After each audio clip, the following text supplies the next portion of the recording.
તો સપ્તાહનો પહેલો દિવસ અને સપ્તાહના પહેલા દિવસે આજે બજારમાં તમને મિશ્ર ક્લોઝિંગ જોવા મળ્યું છે। ખાસ કરીને આજના દિવસે તમને નિફ્ટી અને સેન્સેક્સ આ બંનેની અંદર એક ઘટાડા તરફી કારોબાર આવ્યો છે। જુઓ, નિફ્ટી તમને આજે 23,500ની નીચે અને ખાસ મહત્વનું કે 200 દિવસની મૂવિંગ એવરેજની નીચે આજે તમને ખાસ કરીને નિફ્ટીની અંદર ક્લોઝિંગ આવ્યું છે। સેન્સેક્સમાં પણ આજે 250 પોઈન્ટનો ઘટાડો આવ્યો। જોકે આજે નિફ્ટી તમને 23,350 સુધી ઘટી ગયું હતું, પરંતુ ત્યારબાદ આપણને ખાસી એવી વોલેટિલિટી પણ અહીંયા જોવા મળી। પરંતુ ખાસ ધ્યાન આપો, નિફ્ટી બેંક પર આજે અહીંયા તમને લગભગ 150-200 પોઈન્ટની એક તેજી સાથે બંધ થતું જોવા મળ્યું છે અને મિડ કેપ ઓલમોસ્ટ આજના દિવસે જુઓ ફ્લેટ બંધ થયું છે। અહીંયા કોઈ પણ પ્રકારની બહુ મુવમેન્ટ આવી નથી। આજે મિડ કેપમાં પણ એક ઘટાડો હતો, પરંતુ ત્યાં પણ એક નીચલા સ્તરેથી સારી રિકવરી આવતી જોવા મળી।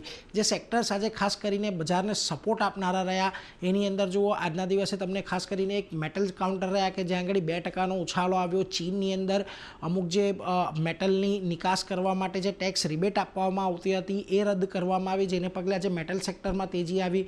આ ઉપરાંત તમને એફએમસીજી, ઓટો, પીએસયુ બેંક જેવા કાઉન્ટર્સ હતા કે જ્યાં આગળ સારી એવી ખરીદદારી જોવા મળી। પરંતુ જ્યાં ઘટાડો આવ્યો ત્યાં આગળ આઈટી સ્ટોક્સે આજે લીડ લીધી છે। નિફ્ટી આઈટી આજે તમને જુઓ ઓલમોસ્ટ 2.25% જેટલા ઘટાડા સાથે બંધ થતો દેખાયો છે।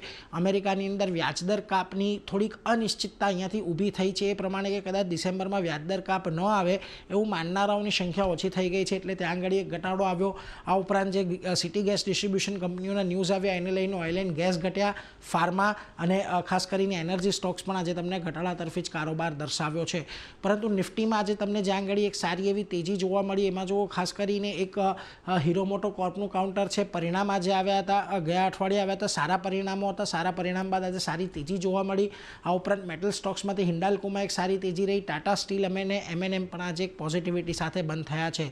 પરંતુ નિફ્ટીના જે ઘટનારા કાઉન્ટર્સ છે એની અંદર આજે આઈટી સ્ટોક્સનો ફાળો ખાસો એવો મહત્વનો રહ્યો। જુઓ, ટીસીએસ, ઇન્ફોસિસ જેવા દિગ્ગજો આજે ઘટીને બંધ થયા। બીપીસીએલમાં આજે 3% ઘટાડો આવ્યો અને ફાર્મામાંથી ડીઆરએલ એક ઘટાડા તરફી કારોબાર ખાસ કરીને દર્શાવ્યો છે।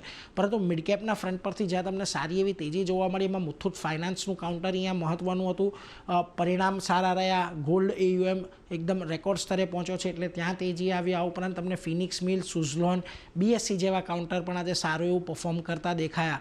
પરંતુ જે ઘટાડો આવ્યો છે એ વધારે મહત્વનું કાઉન્ટર છે આઈજીએલમાં। આજે લગભગ ઓલમોસ્ટ તમને 20%નો ઘટાડો આવતો જોવા મળ્યો અને ન માત્ર આઈજીએલ પરંતુ ગુજરાત ગેસ, મહાનગર ગેસ, અદાણી ટોટલ ગેસ આ બધામાં આજે ઘટાડો આવ્યો છે, કારણ કે એમની જે ગેસ ફાળવણી કરવામાં આવે છે એની અંદર ઘટાડો કરવામાં આવ્યો અને આજે એને લઈને આ accident of the day city gas distribution કંપનીઓ બની હતી। આ ઉપરાંત તમને ઓએફએસએસ, ભારત ડાયનામિક્સ, ઓબેરોય રિયલ્ટી જેવા કાઉન્ટર રહ્યા કે જ્યાં આગળ દબાણ સાથે કારોબાર ખાસ કરીને જોવા મળ્યો છે। એટલે ઓવરઓલ આજના દિવસમાં બજારમાં એક મિશ્ર કારોબાર રહ્યો છે। બેન્કિંગ સ્ટોક્સે આજે પોઝિટિવિટી તમને દર્શાવી, પરંતુ ઓવરઓલ આજે બજારની અંદર તમને નિફ્ટી સેન્સેક્સમાં એક ઘટાડો આવતો જોવા મળ્યો છે અને 23,500ની નીચે અને ખાસ કરીને 200 દિવસની મૂવિંગ એવરેજની નીચે જે ક્લોઝિંગ આવ્યું છે એ થોડુંક કદાચ આવનારા સમય માટે ચિંતાજનક બની શકે છે।